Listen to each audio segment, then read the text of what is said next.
रेगिस्तान की उस लंबी और सुनसान रेलवे पटरी पर आमतौर पर कुछ भी देखने लायक नहीं होता। दूर दूर तक फैली रेत, तपती हुई जमीन और हवा की हल्की सी आवाज। लेकिन उस दिन वहाँ कुछ ऐसा था जिसने उस खामोशी को तोड़ दिया। पटरियों के किनारे जमीन पर पड़े थे हजारों कार्डबोर्ड के डिब्बे, खुले हुए, फटे हुए, बिखरे हुए। हर डिब्बे पर एक ही नाम लिखा था, अमेज़न। ऐसा लग रहा था जैसे किसी ने पूरी ऑनलाइन शॉपिंग की दुनिया को उठाकर यहाँ लाकर फेंक दिया हो। हवा उन खाली डिब्बों से टकराकर अजीब सी आवाज कर रही थी। रेत उड़ रही थी और उनके बीच पड़े थे जूते, कपड़े, इलेक्ट्रॉनिक सामान और पैकिंग का कचरा। कुछ चीजें बिल्कुल नई थी, कुछ आधी टूटी हुई और कुछ बिल्कुल बेकार। लेकिन सबसे अजीब बात ये थी कि वहाँ कोई इंसान नहीं था, न पुलिस, न कोई सुरक्षा गार्ड, न रेलवे का कोई कर्मचारी। बस खाली पटरियां थीं और उनके किनारे फैला हुआ एक रहस्य। पहला सवाल अपने आप पैदा हुआ, ये डिब्बे यहाँ आए कैसे? क्या किसी ट्रक से गिर गए थे या किसी गोदाम से लाकर फेंक दिए गए थे?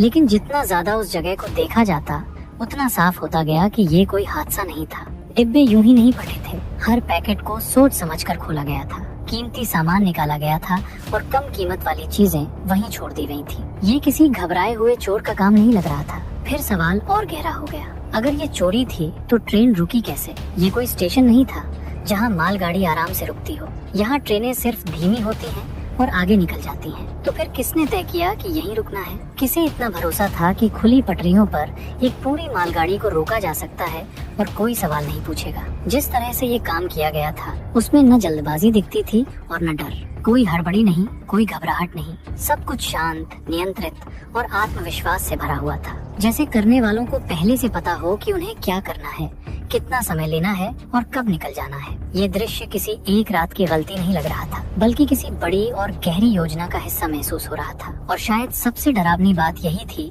कि ये सब किसी एक दिन की कहानी नहीं थी। ये सिर्फ टूटे हुए डिब्बे नहीं थे, बल्कि इस बात का इशारा थे कि कहीं न कहीं किसी बड़े सिस्टम के अंदर चुपचाप और आराम से एक खेल खेला जा रहा था। जब दुनिया की नजर इन खाली डिब्बों पर पड़ी, तब तक असली कहानी बहुत आगे बढ़ चुकी थी। अमेरिका में मालगाड़ियां सिर्फ ट्रेन नहीं होती, वो एक चलता फिरता सिस्टम होती हैं। हर दिन हजारों किलोमीटर लंबी पटरियों पर सैकड़ों मालगाड़ियां चलती हैं, जो देश की अर्थव्यवस्था की रीढ़ मानी जाती हैं। इन्हीं ट्रेनों के जरिए शहरों के गोदाम भरते हैं, ऑनलाइन ऑर्डर घरों तक पहुंचते हैं और बड़ी बड़ी कंपनियों का पूरा बिजनेस टिका रहता है। अगर ये ट्रेनें एक दिन भी रुक जाएं, तो पूरे देश की सप्लाई चेन हिल जाती है। यही वजह है कि अमेरिका में पैसेंजर ट्रेनों से कहीं ज्यादा मालगाड़ियां चलाई जाती हैं। पैसेंजर ट्रेनें समय, सुरक्षा और यात्रियों की सुविधा के हिसाब से चलती हैं, लेकिन मालगाड़ियों का फोकस सिर्फ एक चीज पर होता है, डिलीवरी। इन्हें न तो स्टेशन की ज्यादा जरूरत होती है, न ही यात्रियों की। ये लंबी दूरी तय करती हैं, अक्सर रात के अंधेरे में और ऐसे रास्तों से गुजरती हैं जहां इंसानी मौजूदगी बहुत कम होती है।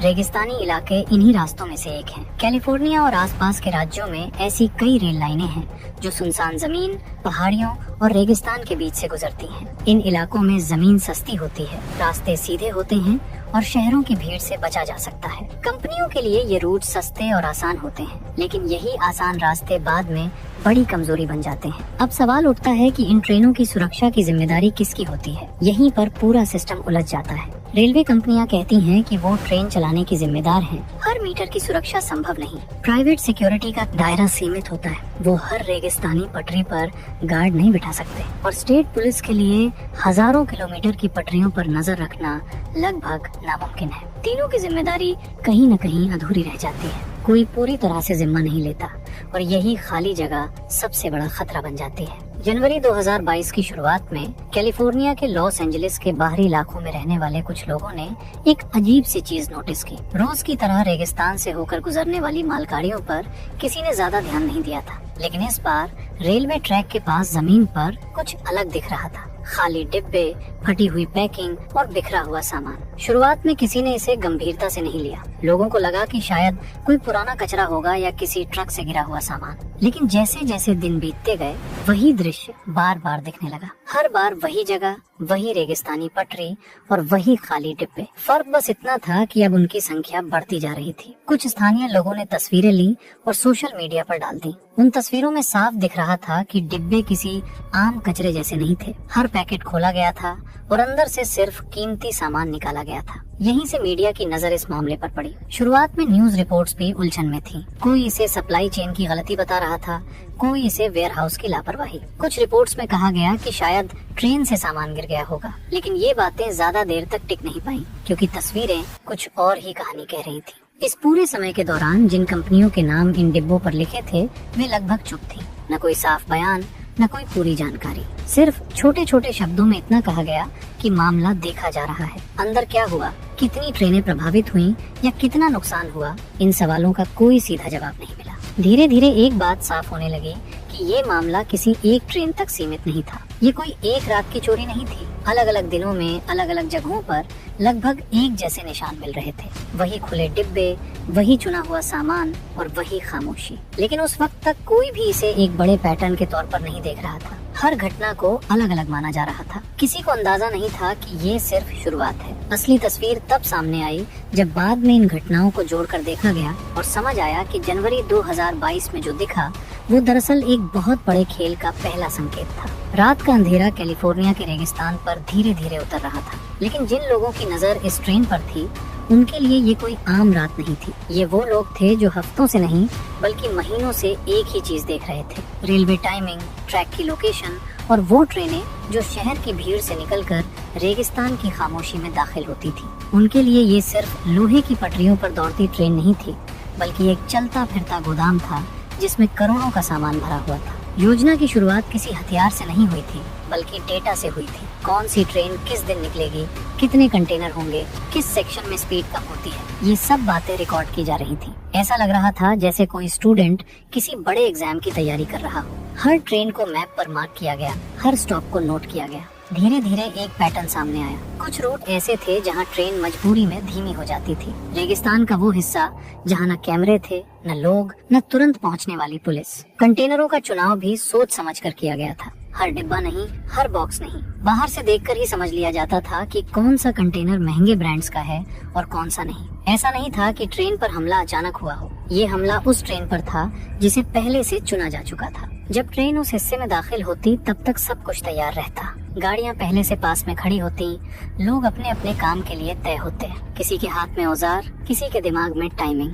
जैसे ही ट्रेन की स्पीड कम होती वो पल आता जिसका इंतजार था। इमरजेंसी ब्रेक का इस्तेमाल किया गया और ये कोई फिल्मी सीन नहीं था, बल्कि रेलवे सिस्टम की एक ऐसी कमजोरी थी जिसका फायदा उठाया गया। ट्रेन रुकती है, लेकिन ड्राइवर को ये नहीं पता होता कि ये कोई बड़ी साजिश की शुरुआत है। कंटेनर के सील काटे जाते हैं, लेकिन हड़बड़ी में नहीं। हर मूवमेंट में आत्मविश्वास था, जैसे ये लोग जानते हो कि उन्हें कोई रोकने नहीं आएगा। सिर्फ वही बॉक्स निकाले जाते हैं जिन पर बड़े ब्रांड्स के नाम होते हैं। बाकी सामान वहीं छोड़ दिया जाता है। सस्ते प्रोडक्ट्स को हाथ तक नहीं लगाया जाता, क्योंकि वक्त की कीमत सामान से ज्यादा थी। हर बॉक्स को ऐसे उठाया जाता जैसे वो पहले से ऑर्डर किया गया हो। जब ट्रेन से जरूरी सामान उतार लिया गया तो असली परीक्षा शुरू हुई। बिना निशान छोड़े गायब हो जाना, यही वो हिस्सा था जो इस चोरी को आम वारदातों से अलग बनाता है। ज्यादातर चोर चोरी के वक्त पकड़े जाते हैं, लेकिन यहाँ हर कदम इस तरह रखा गया था कि चोरी होने के बाद भी कोई तुरंत समझ न पाए कि हुआ क्या है। उतारा गया सामान ट्रैक के पास ज्यादा देर नहीं रखा गया। कुछ ही मिनटों में उसे पास खड़े वाहनों में शिफ्ट कर दिया गया। ये आम गाड़ियाँ नहीं थीं जो दूर से शक पैदा करें, बल्कि ऐसी वैन और ट्रक थे जो उस इलाके में सामान्य लगते थे। बाहर से देखने वाला कोई भी इंसान यही सोचता कि शायद कोई मेंटेनेंस का काम चल रहा है। सामान को सीधे शहर नहीं ले जाया गया। ये सबसे बड़ी समझदारी थी। चोरी के बाद सबसे बड़ा खतरा यही होता है कि लूटा गया माल तुरंत बाजार में उतार दिया जाए और ध्यान खींच लिया जाए। यहाँ ऐसा नहीं किया गया। पहले एक अस्थायी ठिकाना बनाया गया, रेगिस्तान के पास या छोटे कस्बों में मौजूद ऐसे गोदाम जहाँ न तो ज्यादा हलचल होती है और न ही अचानक पुलिस की मौजूदगी। वहीं सामान को छाटा गया। जो चीजें तुरंत बिक सकती थीं, उन्हें अलग किया गया। जिन पर ट्रैकिंग या सीरियल नंबर का खतरा था, उन्हें या तो लंबे समय के लिए रोक दिया गया या अलग रास्ते से भेजने की तैयारी की गई। इस चोरी में सबसे चौंकाने वाली बात ये थी कि किसी भी स्तर पर जल्दबाजी नहीं दिखी, जैसे करने वालों को पहले से पता हो कि उनके पास समय है। ट्रेन आगे निकल चुकी थी, पटरियां फिर से खाली थीं और कुछ ही देर में वो इलाका वापस उसी खामोशी में डूब गया जैसे वहाँ कभी कुछ हुआ ही ना हो। पीछे सिर्फ खुले डिब्बे और बिखरा हुआ सामान रह गया, जो धीरे धीरे हवा और रेत में दबता चला गया। इसके बाद शुरू हुआ दूसरा चरण। काले बाजार का सफर। ये सामान सीधे सड़कों पर नहीं बेचा गया, इसके लिए ऐसे नेटवर्क का इस्तेमाल हुआ जो पहले से मौजूद था। छोटे dealer, online resale platform, local markets और कभी कभी दूसरे राज्यों तक फैले संपर्क। सामान को छोटे हिस्सों में बांट दिया गया ताकि एक जगह बड़ी मात्रा में बेचने से शक न हो। अलग अलग हाथों से निकलने की वजह से ये समझ पाना मुश्किल हो गया कि ये सब एक ही चोरी का हिस्सा है। इसी दौरान कंपनियों के सिस्टम के अंदर भी हलचल शुरू हो चुकी थी। कुछ ग्राहकों ने शिकायत की कि उनका ऑर्डर नहीं पहुंचा, कुछ को खाली पैकेट मिले और कुछ को डिलीवरी कभी मिली ही नहीं। शुरुआत में इसे सामान्य देरी या लॉजिस्टिक गड़बड़ी माना गया। बड़े सिस्टम में ऐसा होता रहता है, यही सोचकर मामले दबा दिए गए। लेकिन नुकसान धीरे धीरे बढ़ता गया। जब आंकड़े जोड़े गए तो समझ आया कि बात कुछ डिब्बों की नहीं बल्कि लाखों डॉलर के माल की है। कंपनियों की तरफ से शुरुआती प्रतिक्रिया भी इस अपराध को बढ़ावा देने जैसी ही थी। जब कोई पैकेज गायब होता तो सबसे पहले कस्टमर को इंतजार कराया जाता। जांच चल रही है, ट्रैकिंग अपडेट नहीं है, ऐसे जवाब दिए जाते। दूसरी तरफ कंपनियां एक दूसरे पर जिम्मेदारी डालती रहीं। रेल कंपनी कहती माल हमने पहुंचाया था, लॉजिस्टिक्स कंपनी कहती ट्रेन ऑपरेटर जिम्मेदार है, और इस बीच बीमा क्लेम्स अटके रहते। इस देरी का सबसे बड़ा नुकसान ये हुआ कि चोरों को समय मिल गया। जब तक कंपनियां तय करती कि गलती किसकी है, तब तक माल गायब हो चुका होता। इंश्योरेंस की प्रक्रिया लंबी थी और हर केस अलग माना जाता था। किसी बड़े अलार्म की तरह सिस्टम ने इसे ट्रीट ही नहीं किया, और यही वो गैप था जिसमें ये लूट फलती फूलती रही। जैसे ही मीडिया में खाली डिब्बों और लुटी हुई ट्रेनों की तस्वीरें फैलने लगीं, तब जाकर सिस्टम को एहसास हुआ कि मामला साधारण नहीं है। लेकिन तब तक बहुत देर हो चुकी थी। जांच की शुरुआत ही धीमी और बिखरी हुई थी। रेलवे पुलिस पहले से ही स्टाफ की कमी से जूझ रही थी। हजारों किलोमीटर में फैले ट्रैक्स, सीमित जवान और रोजाना की दुर्घटनाएं, इन सब के बीच मालगाड़ी की चोरी उनकी प्राथमिकता में नीचे चली गई। ऊपर से ये साफ नहीं था कि जांच किसके हाथ में जाएगी, रेलवे पुलिस, स्टेट पुलिस या फेडरल एजेंसी। हर कोई दूसरे की तरफ देख रहा था। इस भ्रम को और गहरा कर दिया कंपनियों की चुप्पी ने। अमेज़न, यूपीएस और फेडेक्स जैसी कंपनियां खुलकर सामने नहीं आई। पब्लिक स्टेटमेंट बहुत सीमित थे, जैसे कोई मान ही नहीं रहा हो कि इतना बड़ा अपराध हो रहा है। अंदर खाने नुकसान का आकलन चल रहा था, लेकिन बाहर की दुनिया को सिर्फ यही बताया गया कि मामले की जांच की जा रही है। इस चुप्पी ने जांच एजेंसियों पर भी दबाव डाला, क्योंकि जब पीड़ित ही खुलकर सामने न आए तो केस को बड़ा बनाना मुश्किल हो जाता है। कुछ महीनों बाद जाकर जांच ने रफ्तार पकड़ी और तब एक चौंकाने वाली बात सामने आई। ये कोई इक्का दुक्का घटना नहीं थी। रिकॉर्ड खंगाले गए तो पता चला कि 90 से ज्यादा मालगाड़ियां इसी तरह निशाना बन चुकी थी। हर बार तरीका लगभग एक जैसा था। वही रेगिस्तानी रूट, वही स्लो स्पीड वाले हिस्से, वही चुनिंदा कंटेनर और वही ब्रांडेड पैकेज। चोरी में कोई हड़बड़ी नहीं दिखती थी, न तो बेतरतीब तोड़फोड़, न ही जल्दबाजी। इसके बाद सर्विलेंस का खेल शुरू हुआ। पुराने सीसीटीवी फुटेज निकाले गए, railway yards, highway entry points, toll plaza, छोटे छोटे क्लिप्स को जोड़कर मूवमेंट ट्रैक की गई। रेगिस्तानी इलाकों में पेट्रोलिंग बढ़ाई गई, लेकिन अपराधी भी चालाक थे। वे हर बार वही जगह इस्तेमाल नहीं करते थे, कभी 10 मील आगे, कभी 20 मील पीछे। जांच टीमें वेयरहाउस पर भी नजर रखने लगी, खासकर उन जगहों पर जहां अचानक इलेक्ट्रॉनिक्स की सप्लाई बढ़ रही थी। ऑनलाइन रीसेल प्लेटफॉर्म्स भी जांच के दायरे में आए। सेकंड हैंड फोन, लैपटॉप और गैजेट्स की लिस्टिंग्स को खंगाला गया। कुछ अकाउंट संदिग्ध लगे, जिनकी लोकेशन और टाइमलाइन चोरी की घटनाओं से मेल खाती थी। यहीं से पहली बार कुछ नाम सामने आए। ये बड़े मास्टरमाइंड नहीं थे, बल्कि नीचे के स्तर पर काम करने वाले लोग थे। ड्राइवर, लोडर, छोटे मोटे दलाल। धीरे धीरे कुछ गिरफ्तारियां हुई। मीडिया ने इसे बड़ी कामयाबी बताया, लेकिन असलियत कुछ और थी। पकड़े गए लोग सिर्फ मोहरे थे। उनसे पूछताछ में यही सामने आया कि उन्हें बस इतना पता था कि माल उठाना है और तय जगह पर पहुंचाना है। किसके लिए, किस नेटवर्क का हिस्सा, इन सवालों के जवाब उनके पास नहीं थे। बड़े चेहरे, असली योजनाकार हमेशा एक कदम आगे रहे। सबसे हैरान करने वाली बात ये थी कि लूटा गया ज्यादातर सामान कभी बरामद नहीं हुआ। या तो वो पहले ही बिक चुका था, या फिर उसे ऐसे चैनल्स में भेज दिया गया था जहां तक जांच एजेंसियों की पहुंच नहीं थी। केस फाइलें मोटी होती गईं, लेकिन नतीजे पतले ही रहे। आखिरकार ये मामला कमजोर क्यों पड़ गया? इसका जवाब सिस्टम के भीतर छिपा था। सबूत बिखरे हुए थे। हर चोरी अलग जगह, अलग तारीख और अलग अधिकार क्षेत्र में हुई थी। रेल कंपनियों पर भी दबाव था कि मामला ज्यादा उछले नहीं, क्योंकि इससे निवेशकों और ग्राहकों का भरोसा डगमगा सकता था। कई केस बीमा के जरिए सेटल कर दिए गए, जिससे कानूनी लड़ाई की धार और कुंद हो गई। धीरे धीरे जांच ठंडी पड़ती गई। कुछ फाइलें बंद कर दी गईं, कुछ अनसुलझी रह गईं। कागजों में केस खत्म होने लगा,